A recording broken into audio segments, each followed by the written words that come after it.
Bueno, damos inicio a esta lección del Corpus Christi desde el monasterio Nuestra Señora de la Vida Mística, monasterio Idente.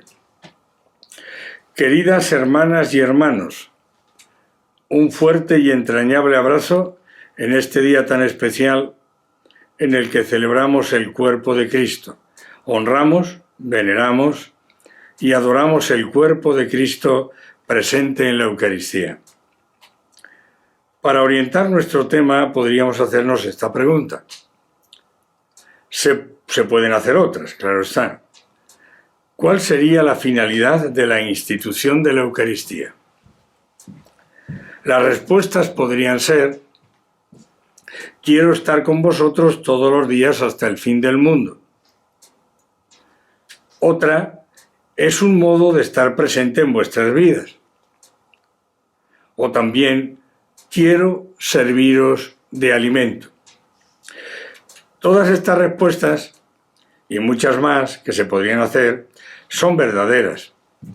Pero hay algo todavía más profundo que las une: la unión con las personas divinas. ¿Cuál sería la finalidad de la vida espiritual? La unión con Dios en este mundo. La oración, su palabra y la Eucaristía están destinadas a producir la unión con las personas divinas en este mundo. Es desde esta mirada que trataré, si lo puedo y lo logro, de desarrollar el tema de la Eucaristía. Antes de instituirla el Jueves Santo, Cristo ya ha hecho toda una serie de afirmaciones en las que está presente este hecho. Por ejemplo, Padre, que sean uno, como tú y yo somos uno. Yo en ti, tú en mí, yo en ellos. La Eucaristía recoge este apelo de Cristo. Todos, Él está presente en cada una de esas Eucaristías, en cada uno de esos cuerpos que comemos, asumimos. Él está en nosotros y atrae al Padre y al Espíritu Santo a la unión con nosotros a través de la Eucaristía. Es decir, yo en ti, tú en mí, yo en ellos. Y la Eucaristía cumple maravillosamente este mensaje de Cristo. También dice: destruid este templo y yo lo levantaré en 3 días. Más tarde, los apóstoles recordaron que se refería a su cuerpo. Cristo nos quiere o quiere que el templo sea Él. Le preguntaron si había que adorar a Dios en Jerusalén o había que adorarlo en Samaria, en el templo, en el monte de Samaria. Y Cristo le respondió: ni aquí ni allá. A Dios hay que adorarle en espíritu y en verdad. Cristo es ese espíritu y verdad, es esa catedral de carne y de sangre dentro de la cual Él nos quiere. La Iglesia, desde el punto de vista externo, son piedras, pero el verdadero templo es Él. Él es el templo. Él es el objeto de nuestra adoración. Y en muchos modos y maneras busca esta unión con nosotros. Yo soy la vid, tú eres el sarmiento. Si no estás unido a mí como el sarmiento a la vid, no puedes dar fruto. Darás otros frutos. La vida pues nos permite en el ámbito existencial dar frutos que pertenecen al mundo y que se quedan en el mundo, pero no aquellos frutos para los que has nacido. Cristo busca la unión. Y yo me preguntaba esta mañana, en la homilía de la misa, ¿por qué Cristo insiste tanto en esta unión? Porque parece una cosa demasiado insistente. Yo diría invasiva.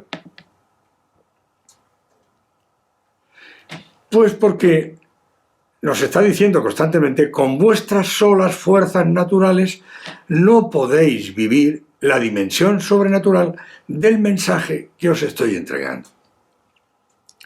Sin mí no podéis hacer nada. Conmigo todo es posible.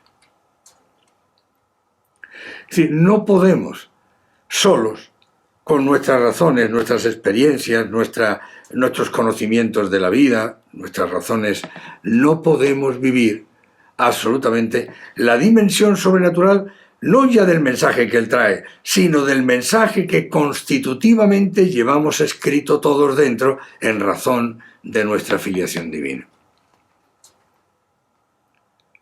Sin él no es posible.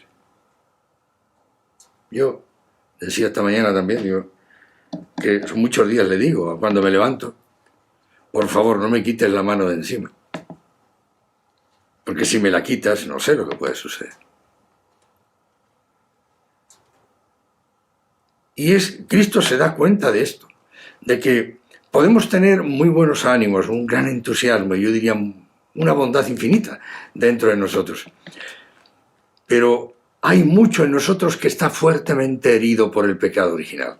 Necesitamos la sanación de todo eso. Y Cristo viene a aportarnos la gracia santificante que nos es necesaria para llevar a cabo la experiencia, la vivencia de este mensaje sobrenatural.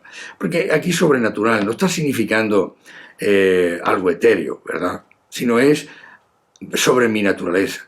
Aprender a vivir sobre mi naturaleza, mis inclinaciones, mis pasiones, mis defectos, mis imperfecciones, en fin, aprender a vivir con su gracia sobre mi naturaleza.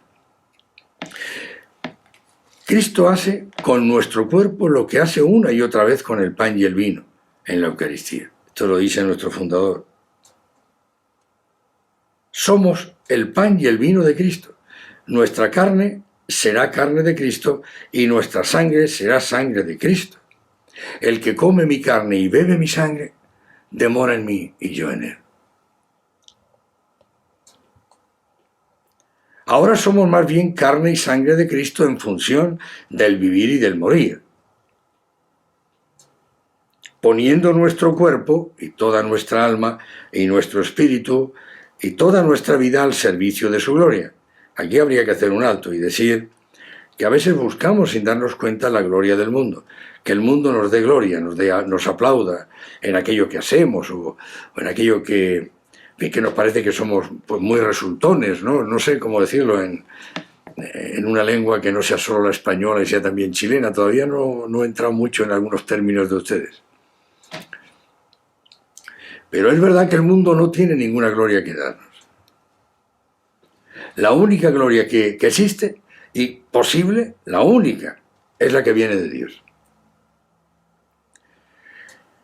Bueno, pues seguramente en función, o en decir, de esta vida apostólica, que no es otra cosa que este luchar, exponiendo incluso nuestro cuerpo a los males de un trabajo excesivo, a las privaciones que nos puede llevar consigo, y puede llevar consigo una vida apostólica.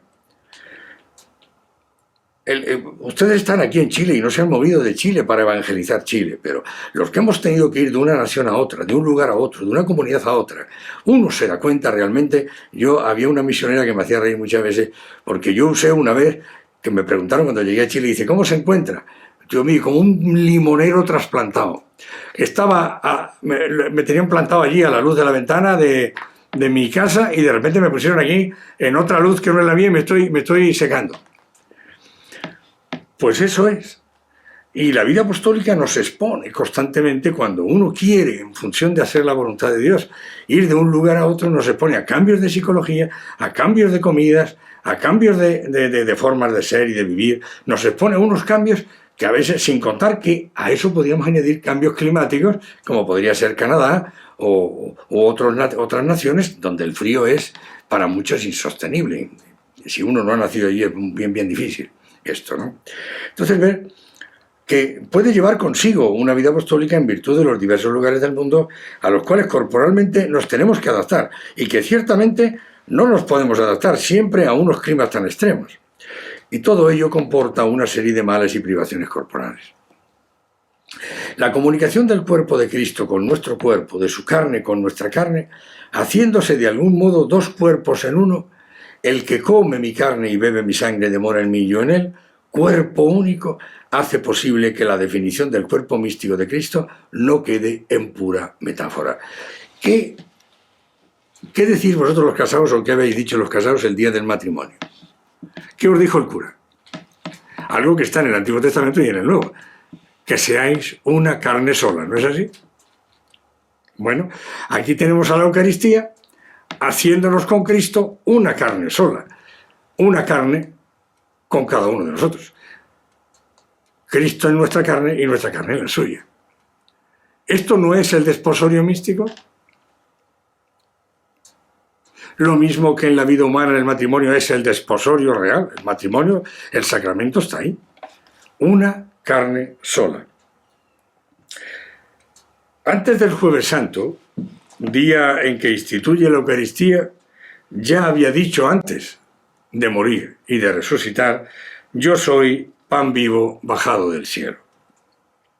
El que come de este pan vivirá para siempre, y para siempre es vida eterna. Es decir, aquel que come mi carne y bebe mi sangre tiene vida eterna.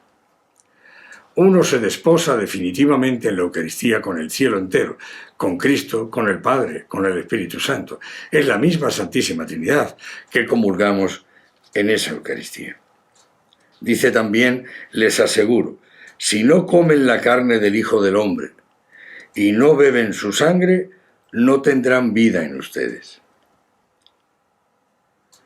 Esto lo dijo en la sinagoga de Cafarnaún, y muchos de sus discípulos dijeron: es duro este lenguaje. Después de que estos apóstoles, que eran 72 o un grupo muy grande, venían, los había mandado de dos en dos y venían todos felices y contentos porque habían curado enfermos, habían lanzado demonios de los enfermos, habían hecho un montón de cosas.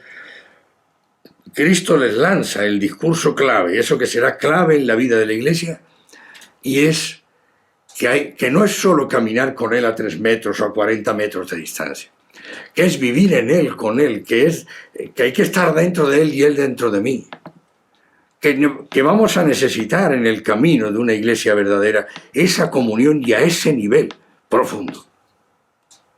No cualquier nivel de unión, no cualquier forma de unión.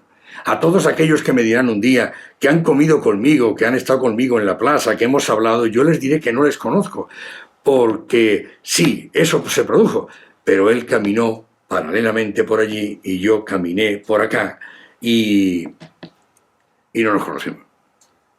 Cristo pretende, quiere, porque sabe que ahí estamos protegidos.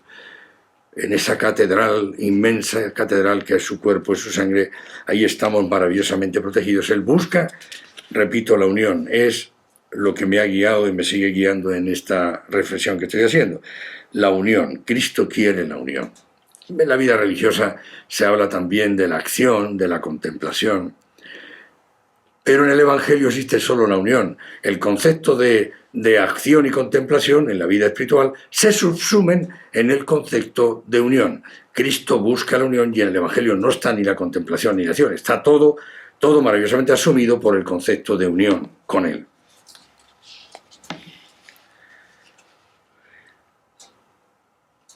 Y entonces les pregunta: ¿esto os escandaliza lo que os estoy diciendo? Que el que no come mi carne y no bebe mi sangre no tiene vida en él. Pero no solo vida espiritual, sino la vida, porque la Eucaristía es verdadero sacramento medicinal. La Eucaristía, ahora os leeré cuántos santos se han alimentado y durante cuántos años solo de la Eucaristía. No comían nada más. Cuando él decía hoy en el Evangelio esta mañana: mi carne es verdadera comida y mi sangre es verdadera bebida, esto es, uno dice, bueno, si yo estoy guiado en todas las páginas del Evangelio, pues porque encuentro que es verdad, porque esta no lo va a ser. Y si lo es, entonces, bueno, pues guiado por la fe, seguramente, y muchos de estos santos fueron guiados por una fe que eran personas sencillas, humildes, ingenuas, si lo queréis, pero con una fe extraordinaria, y esa fe les llevó, y Cristo los sostuvo, a alimentarse solo de la Eucaristía.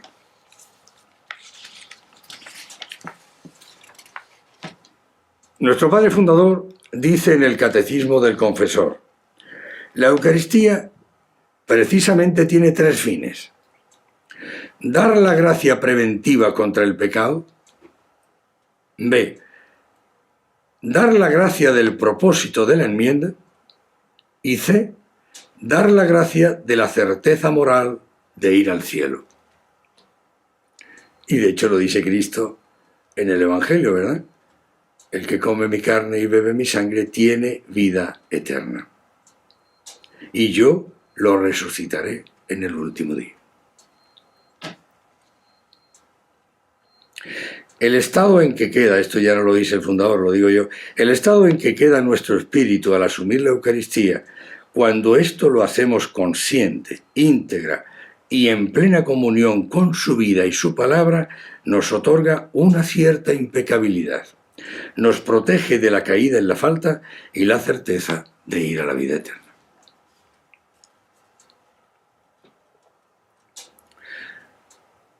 Comunión con su vida y su palabra, digo aquí.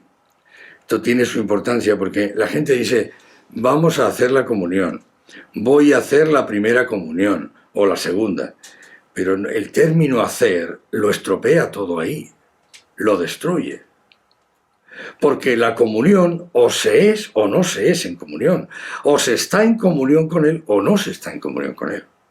Y sería extraño, mis queridos hermanos y hermanas, me lo digo a mí mismo el primero, sería extraño que nos acercáramos a hacer la comunión, así como lo decimos comúnmente, sin estar en comunión con Él, sin estar en comunión con su palabra, sin estar plenamente de acuerdo con esa palabra. Cuando decimos en nuestra vida, en la revisión, ¿verdad?, que hacemos cada semana, en nuestro examen ascético-místico, aceptación del Evangelio, aceptación intelectual del Evangelio y resolución de los conflictos de mi vida a la luz del Evangelio. Es decir, el Evangelio es parte de la Eucaristía, forma parte de la Eucaristía junto con la oración, porque tampoco es fácil orar sin el Evangelio. Es necesario que la oración esté presidida también por el Evangelio. La oración, la Eucaristía y la palabra de Cristo son, pues, los instrumentos, las herramientas que Dios ha dado siempre, Cristo ha dado siempre a los santos que han querido seguirle. Volviendo al tema, en el orden que lo estábamos tratando, la Eucaristía tiene dos momentos. Esto lo dice también nuestro Padre y Fundador. La pasión y muerte de Cristo y la resurrección Cristo instituyó la Eucaristía antes de su pasión, para dar razón de su muerte. La Eucaristía no es el resultado de la pasión, porque cronológicamente fue antes. Por tanto, está definiendo o dando razón de la pasión de Cristo. Si la muerte fue el medio que Cristo escogió para verificar la redención, quiere decirse que quien está definiendo la redención ahora místicamente es la Eucaristía, conteniendo a su vez la razón de la pasión y de la muerte de Cristo. Es decir, la Eucaristía es la que define a la redención. En la resurrección de Lázaro le dice a su hermana, yo soy la resurrección y la vida. Cristo no había muerto todavía. Cristo nos habla siempre como el resucitado, aunque no haya muerto. Por tanto, la Eucaristía recoge no solo la pasión de Cristo, sino sobre todo su resurrección. Si ese Cristo que está en la Eucaristía no fuera resucitado, no estuviera vivo hoy, bueno, pues entonces la Eucaristía sería solo un memorial. Recordamos algo que pasó, pero nada más. Porque si Él no está vivo en esa Eucaristía, decidme qué sentido tiene entonces no solo la Eucaristía, sino la vida misma. Todo se vacía de contenido. Todo pierde dirección, sentido y significado. Yo decía esta mañana, ¿y qué sentido tendrá entonces, si Él no está vivo ahí, que yo pues me haga cintoísta, budista, musulmán o judío, quién sabe qué? Si ahí no ha resucitado nadie. Tampoco. ¿Para qué me voy a hacer eso? Y las religiones históricas, todas tienen verdad, pero esa verdad confluye, o sea, tiene sentido, tiene dirección. Están como dirigidas estas verdades, están dirigidas a Él, están dirigidas a la gracia santificante. Si Cristo no hubiera resucitado, las religiones históricas tampoco tienen ningún sentido. Absolutamente ninguno. Resucitado Él, ahora podemos analizar y podemos ver, bueno, ese camino que ha seguido ese ser humano en un ámbito que no es el de la gracia santificante, que es el ámbito deificans, el ámbito constitutivo, el ámbito racional, ¿Qué camino siguió ese ser humano y a qué punto está? ¿Cuánto le queda? ¿A cuánta lejanía está de entrar en la gracia santificante, en el mundo del bautismo? Pero las religiones históricas, si él no hubiera resucitado, tampoco tendrían sentido. Por tanto, él es, con su resurrección y una Eucaristía, donde él está no solo recordándonos la pasión, que fue un acto de amor inmenso, infinito. ¿Cuánto amor se habrá visto en la cruz? ¿Lo habéis pensado alguna vez? ¿Cuánto amor habrán visto en la cruz los que estaban debajo de la cruz para haber tenido que canonizarlos a todos? San Longino, el que le clava la lanza, al final lo entiende. Dice él, que recogió la sangre de Cristo empapada en la tierra, empapada de sangre, la metió en una bolsa de cuero y con la primera diáspora de los primeros cristianos que salieron a predicar en el Mediterráneo, se fue con ellos y cuando llega a Pádua, allí tiene una visión y Cristo le dice, constrúyeme una iglesia aquí y pon la bolsa de cuero y allí está todavía. San Longino, pero ¿y el centurión que estaba debajo? Verdaderamente este hombre es hijo de Dios. Y es un pagano el que lo está diciendo, no es un judío. Reconoce. Y el ladrón que está allí al lado, ¿qué habrá visto un ladrón que está muriendo con él? Porque están todos crucificados, están todos condenados a la misma pena capital. ¿Qué habrá visto este ladrón para reconocer en Cristo que realmente tenía un paraíso que darle? Tenía una vida eterna que podía darle y en la que él quería entrar con él ese mismo día. No hubo nadie debajo de esa cruz que no hayamos tenido que canonizar de una u otra manera. Esto está diciendo que fue un derroche de amor tan grande el que hubo en la cruz que no hubo nadie que no saliera redimido de los que estaban ahí alrededor de ella. Luego la Eucaristía recoge este inmenso acto de amor de la pasión y recoge la resurrección de Cristo.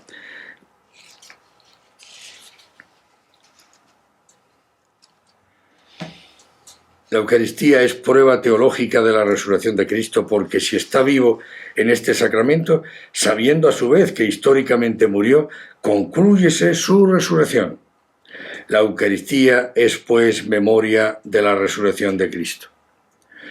Cuando dice Cristo a sus apóstoles, haced esto en conmemoración mía, lo decimos en la consagración todos los días, les está significando que si estando vivo ante ellos habría de morir, también con razón en la Eucaristía habría de resucitar. La Eucaristía es el sacramento de la presencia de Cristo. Ha querido quedarse con cada uno de nosotros hasta el final de los tiempos.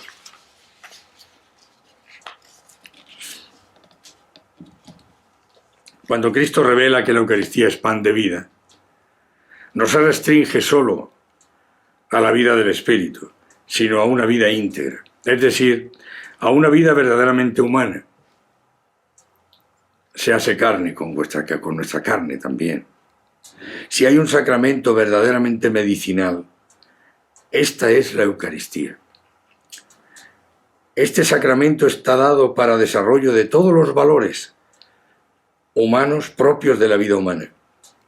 Su misión es correctora de todo lo que es patológico.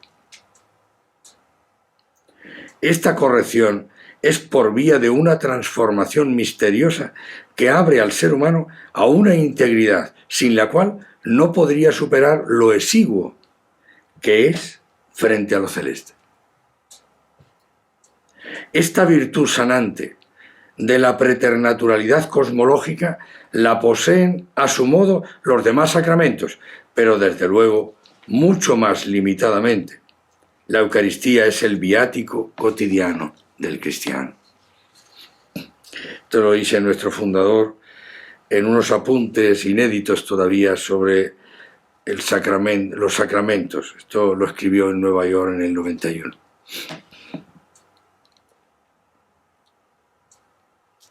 Entonces la Eucaristía se revela con toda su fuerza, de acuerdo con todo lo que hemos ido exponiendo, como sacrificio, como alimento, como culto, como viático, como vida eterna. Es un resumen de lo que hemos dicho hasta ahora, me parece, ¿no? A lo mejor me dejo algo por ahí o algo que no he dicho. Todo esto, claro, a la luz de la gracia santificante que es propia del bautizado. La grandeza que tiene la Eucaristía está en que ella, la naturaleza humana de Cristo, se une a la nuestra, a nuestra naturaleza, fundiéndose así en una especie de única naturaleza mística. Es entonces cuando recibiremos la gracia para crecer en abnegación de nosotros mismos, dejando que sea Él quien nos afirme, quien nos otorgue la vida. Es por eso que la vida eterna será la confirmación absoluta de una filiación divina que ha pasado por un proceso sufriente.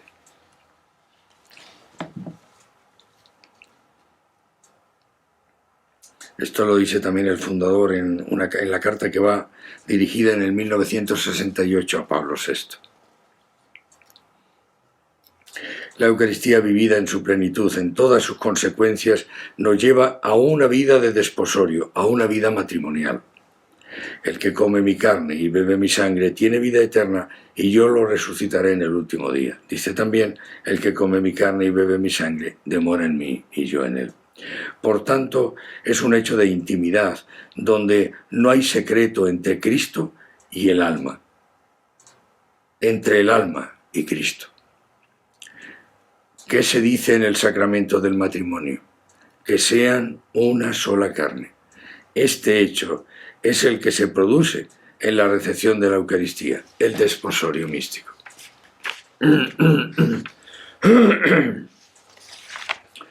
Cuando Cristo dice, danos el pan nuestro de cada día, esto lo decía nuestro primado en uno de estos encuentros que habló de este tema, el pan nuestro de cada día, hablando del Padre Nuestro, se refiere al derecho divino que tenemos de tomar la Eucaristía. Tenemos derecho a Él. No dice que nos confesemos cada día, sino que le confesemos cada día. De hecho, acercarse a la Eucaristía es también un acto de confesión de fe para los que están alrededor. Danos el pan de cada día significa os pertenezco. Soy propiedad vuestra. La Eucaristía es ese rayo de luz, como cuando Cristo dice, tenemos que trabajar en las obras del que me ha enviado mientras es de día. Llega la noche cuando nadie ya puede trabajar. Juan 9:4. Por tanto, la Eucaristía es el vínculo o el arra que nos une a Cristo. Hemos hablado antes del desposorio místico.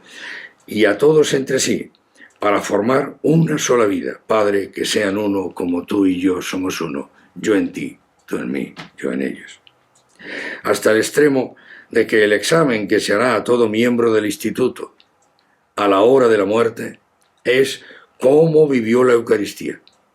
Y a la luz de lo que ella es, se verá la fecundidad o infecundidad y el espíritu que el miembro tuvo del instituto. Esto lo dice el fundador también en Tenerife, en el 61. Perdonad, pero con la estufa al lado se seca el aire y la garganta.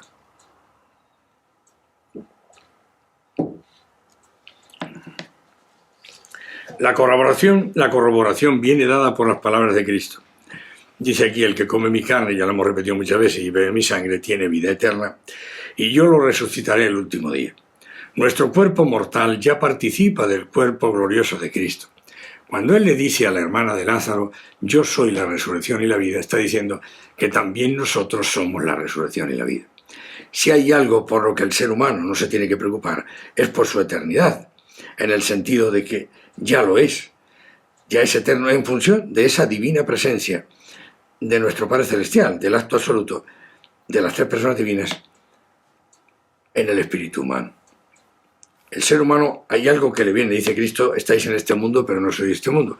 Hay algo que le viene de la tierra, como es su psicología, como es la biología, y eso se quedará en el cementerio.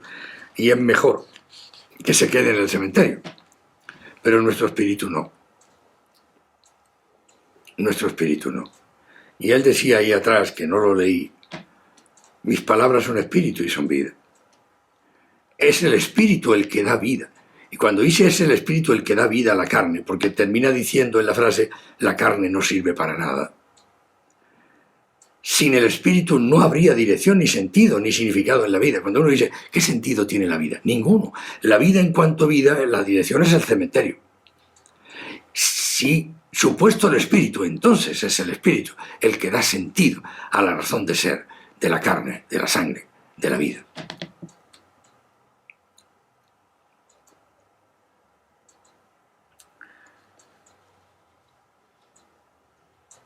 Nuestro cuerpo mortal ya participa del cuerpo glorioso de Cristo. Si el que recibe la Eucaristía, Cristo permanece en él y él en Cristo, lo dice Cristo en San Juan 6:56, hay que decir además que en la comunión con la divinidad de Cristo, como decíamos al inicio, recibimos también al Padre y al Espíritu Santo. El cuerpo resucitado de Cristo tiene unas cualidades de tal naturaleza que podemos decir que el Padre con el Espíritu Santo forman con él un mismo cuerpo, porque el cuerpo, así como cuando comulgamos, está en cada uno de nosotros, de modo que no se le puede dividir, lo mismo está con mayor motivo que en nosotros o en la Eucaristía, en la misma Santísima Trinidad. He terminado el texto, pero quería leeros algo para que no sea solo texto, de la vida de los santos, del amor que algunos santos han tenido a la Eucaristía. Hay muchos aquí, he recogido muchos, pero voy a leeros algo que le pasaba a Santo Tomás de Aquino, tan conocido, ¿no? El famoso teólogo de la Iglesia. Dice que Santo Tomás de Aquino, en el momento de la consagración, tenía tan intensa devoción que rompía a llorar, absorto en el gran milagro. Tanto es así que en una ocasión pierde conocimiento. Y cuando sale de ese estado de coma, por decirlo así, que no era coma, claro, era el éxtasis que le había producido la presencia de la Eucaristía, cuando sale de ese estado, él dice, entre lo que he contemplado y lo que he escrito es pura paja. Dejó la pluma y la tinta y no volvió a escribir nada sobre la Suma Teológica. Fueron los suyos, los dominicos, los que la terminaron. En una ocasión, después de escribir el tratado sobre la Eucaristía, oyó que Jesús le decía, «Has escrito muy bien del sacramento de mi cuerpo». Por eso, en la Suma Teológica escribió para cada uno de nosotros lo siguiente: «No te preguntes si está o no está Cristo en la Eucaristía, sino acoge con fe las palabras del Señor, porque Él, que es la verdad y no te puede mentir, no te miente y no te mentirá nunca, Él dijo, esto es mi cuerpo». Así resuelve Santo Tomás en la Suma Teológica para aquellos que les falte como esa devoción, esa sensibilidad especial para encontrarse con la Eucaristía, así es como lo arregló. Santa Clara de Asís, ¿verdad?, la cofundadora de San Francisco de Asís, ella de las mujeres, el de los hombres, se cuenta que cuando los sarracenos atacaron Asís, el año 1244, y empezaron a escalar los muros del convento, les salió al encuentro con la custodia, llevaba en el centro a Jesús sacramentado, y según algunos testimonios, unos rayos resplandecientes parecían salir del Santísimo. Lo cierto es que a su vista huyeron despavoridos los enemigos, salvándose así el convento y la población de Asís.